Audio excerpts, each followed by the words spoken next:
ilaha illallah, la ilaha illallah, la ilaha illallah. Orang kaya mati, orang miskin mati, raja-raja mati, rakyat biasa mati. Kematian adalah sesuatu yang pasti akan datang kepada semua umat manusia yang ada di muka bumi ini.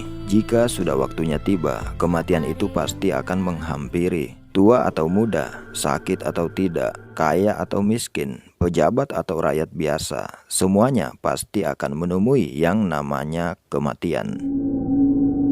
Kemanapun kita berlari, dimanapun kita bersembunyi, walau bersembunyi di lapis baja sekalipun, kematian itu tetap pasti akan datang jika sudah tiba waktunya. Untuk itu, marilah kita persiapkan bekal sebanyak-banyaknya untuk persiapan pulang, supaya tidak terjadi penyesalan di kemudian hari. Karena sehebat apapun kita merencanakan masa depan untuk kehidupan dunia, jika Allah sudah berkata saatnya untuk pulang, maka semuanya akan sia-sia. Yang bisa menemani kita sampai alam barzah hanyalah amal. Berapa banyak harta yang sudah kita sedekahkan di jalan Allah, maka harta itulah yang masih bisa kita nikmati sampai di alam barzah. Tetapi jika harta itu kita pergunakan hanya untuk kepentingan dunia saja, maka setelah wafat selesailah sudah.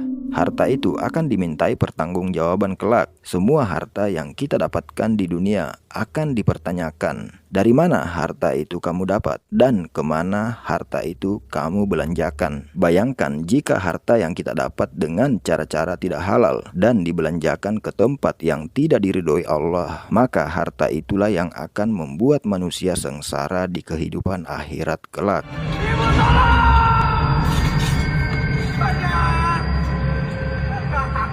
Dunia sementara, akhirat selama-lamanya. Allah Subhanahu wa Ta'ala berfirman, "Kullu nafsin za'iqatul maut." Semua yang bernyawa pasti akan mati. Bahkan benda-benda mati pun atau semua yang ada di muka bumi ini akan hancur binasa setelah kiamat besar itu datang. Walaupun kiamat besar itu belum pasti kapan akan datang, tapi jangan lupa dengan kiamat pribadi yang sewaktu-waktu bisa datang secara tiba-tiba kepada semua manusia. Apa kiamat pribadi itu? Kiamat pribadi adalah kematian. Ingat, kiamat pribadi ini tidak mengenal usia, tidak mengenal sehat atau sakit, tidak mengenal miskin atau kaya, dan sehebat-hebatnya manusia menciptakan alat teknologi yang super canggih. Sampai detik ini belum ada satupun manusia yang bisa menciptakan alat pendeteksi tentang kematian, kapan akan datang, karena semua itu hanya Allah lah yang mengetahuinya.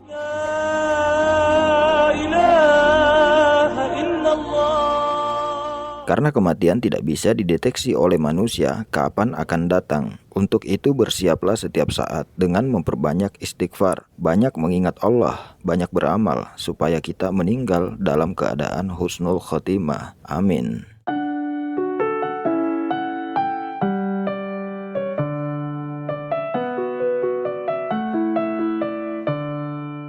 Kematian adalah awal dari segalanya buat orang-orang yang beriman. Tidak ada kesedihan bagi orang yang beriman dalam menghadapi kematian, karena kematian adalah pintu untuk menuju kebahagiaan yang abadi. Sementara buat orang-orang kafir, orang-orang munafik, musyrik yang menjauh dari perintah Allah, menyekutukan Allah Subhanahu wa Ta'ala, dan mereka belum sempat bertobat kembali ke jalan Allah hingga kematian itu datang, maka mereka akan menghadapi kematian dengan penyesalan yang abadi, sehingga kematian buat mereka adalah akhir dari segalanya.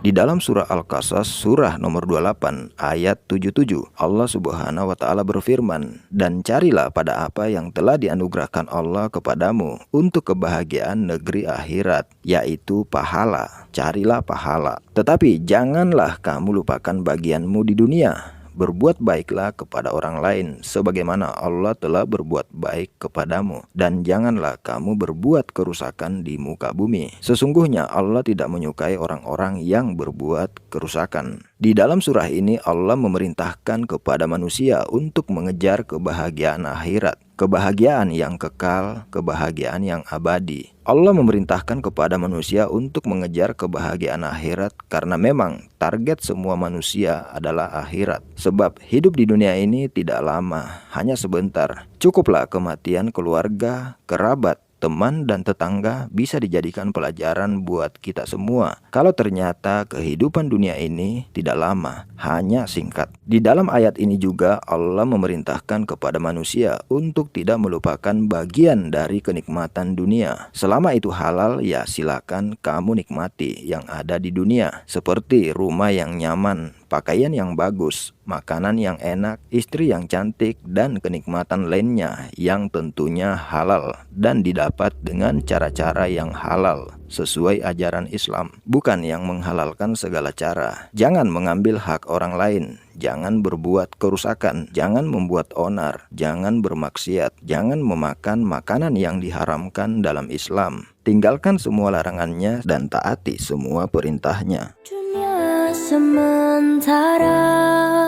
akhirat selama-lamanya.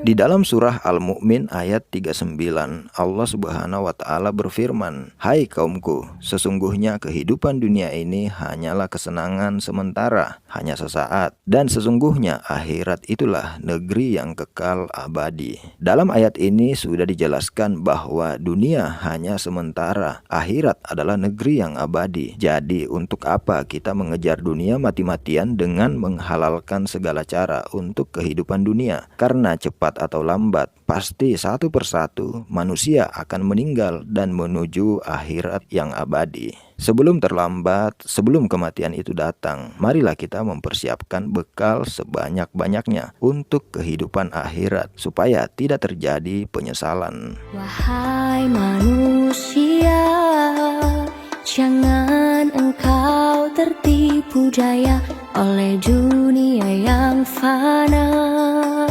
sebagai tempat ujian bagi kita. Dunia sementara, akhirat selama-lamanya.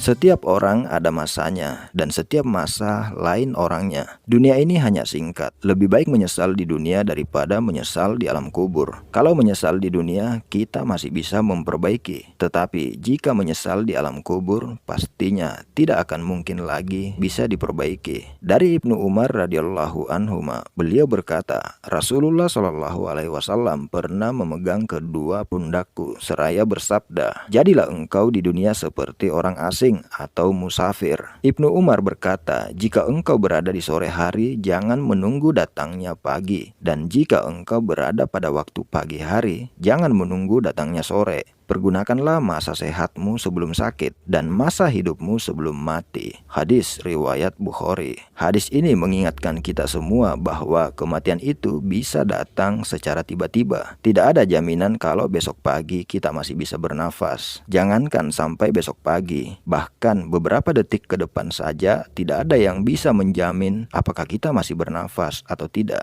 Dunia ini hanya bercanda, yang serius adalah kematian. Kehidupan dunia ini sangat singkat, hanya tempat transit sementara untuk mengumpulkan modal supaya bisa mendapat tiket ke surga. Jangan sampai terlena dengan keindahan dunia agar tidak mendapat tiket ke neraka. Orang kaya